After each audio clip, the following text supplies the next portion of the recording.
This is the Schmo with the pro with the #1 UFC welterweight, the king of chaos, Colby Covington, here at MMA Masters and Colby Chaos Covington Incorporated. How we doing? Doing good, Schmo. I am the pro, the #1 pro in the business. You are the Schmo. It's happy to be reunited again and get down to business. You got the Schmo jittered to the gills. We just drank a bang. We are energized. We're coming off a flight, overnight flight. They call it the red eye over here to Miami. You know why they call it the red eye, right? Do tell. I can't kiss and tell, I gotta keep this one close to the heart. It's a secret. Yeah, it's not the same as pink eye. The Schmo knows how we get that. But talk to me for a second here, man. You're the #1 contender. Kamaru Usman, he's the champion. What is holding up this fight? Yeah, the only thing that's holding up this fight is Marty Juiceman and the CEO of EPO taking forever to sign the contract. He's getting, the jitters. He's scared. He's been in there with me. He knows what's going to happen when we get back in there again. He's not going to have a ref to help him cheat. And, isn't it ironic that he's asking to fight another lightweight in Chiesa, and he wanted to fight in June, but the guy that's in front of him, he's not the matchmaker. Marty Juiceman doesn't pick his fights. It's the UFC that puts the best fights on. I'm the #1 guy in the world. I have a #1 ranking next to my name, and I'm next for Marty Juiceman. So he was ready to fight in June versus Michael Chiesa. Why isn't he ready to fight me? It sounds like he knows I'm a hard fight, because if it was an easy fight, wouldn't he just want to come take this fight right away, get it out of the way? But no, he knows. He knows I'm going to take his lunch money next time I see him. I'm going to give him a wedgie inside that octagon, and I'm going to take that 10 pounds of gold. So obviously it's been a few weeks since his victory at UFC 261. Has a contract been offered? Dana White said numerous times that you're next in line for this title shot. Yeah, they know the contract's been offered to me. I've already signed the contract.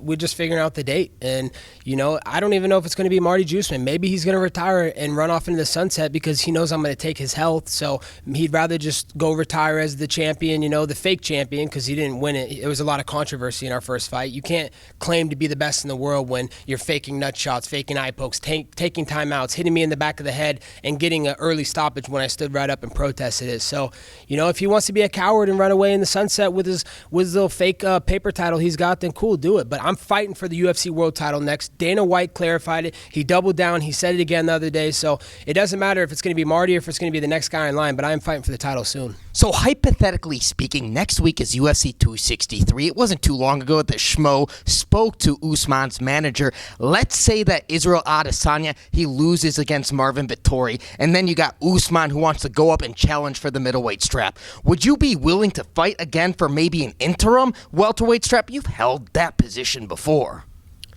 Nah, I'm looking to only fight for the undisputed championship. I already have the interim title. I'm already America's champ. I'm the people's champ. I'm Donald Trump's favorite fighter. That's my best title ever to date. So I'm only fighting for the undisputed title. I've earned it. I deserve it. And that's what needs to be, that's what needs to happen. That's the only thing that would be just in this sport, is to make this rematch. So much controversy the fight. First time, I can't believe we've had to wait this long to get to this point. It's over a year and a half, coming up on 2 years now. So let's run it back. I've improved a lot since the last time we fought. I'm at a new gym, new coaches, Cesar Carnero, Daniel Valverde, man, those guys have completely transformed my game. I'm a completely different martial artist today than I was 2 years ago. So I want to get back out there, put on a show for the fans, put on a show for the UFC, and show who's the best welterweight in the world. And obviously there's some politics in the sport. Who's a more worthy adversary? The winner of Gilbert Burns and Wonderboy Thompson, or Leon Edwards and Nate Diaz?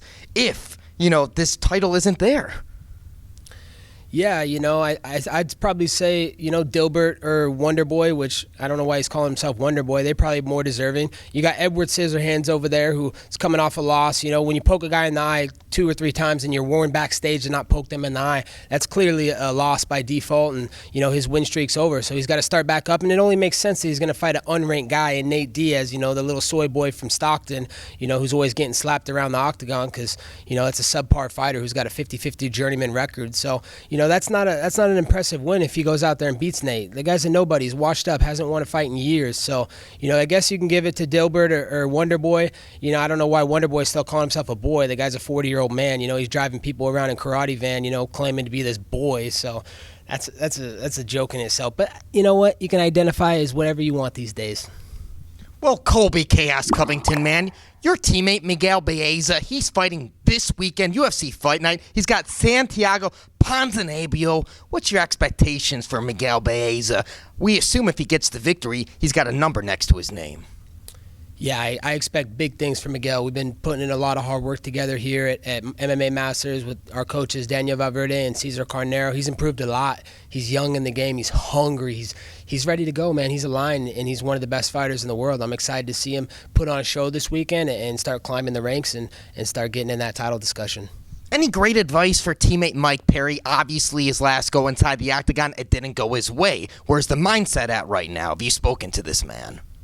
Nah, Mike Perry's a dirtbag. I have nothing to say to him. You know, that guy, just the biggest piece of shit, trash in all of sports. I mean, he completely, threw our gym under the bus, didn't pay his gym percentage fee. We opened the doors to Mike Perry. We didn't want to let him here because he's been through 10 different gyms, disruptive, just causing bad energy within these gyms. So we gave him a home when no one else wanted him. And the fact that we opened the doors, gave him the knowledge, helped him out, always try to be there, and then you're not going to pay your gym percentage? Mike, man, that's disgusting, man. You're a dirtbag, man. Come pay the gym fees, man. These guys are hustling every day for their families to put food on their table, and you're taking away food from these kids' tables. Sounds like some bad blood, but speaking of bad blood, you got Ortega and Volkanovski stirred up over there talking about the Ultimate Fighter. Those guys not moving the needle. Man, they fired back at you.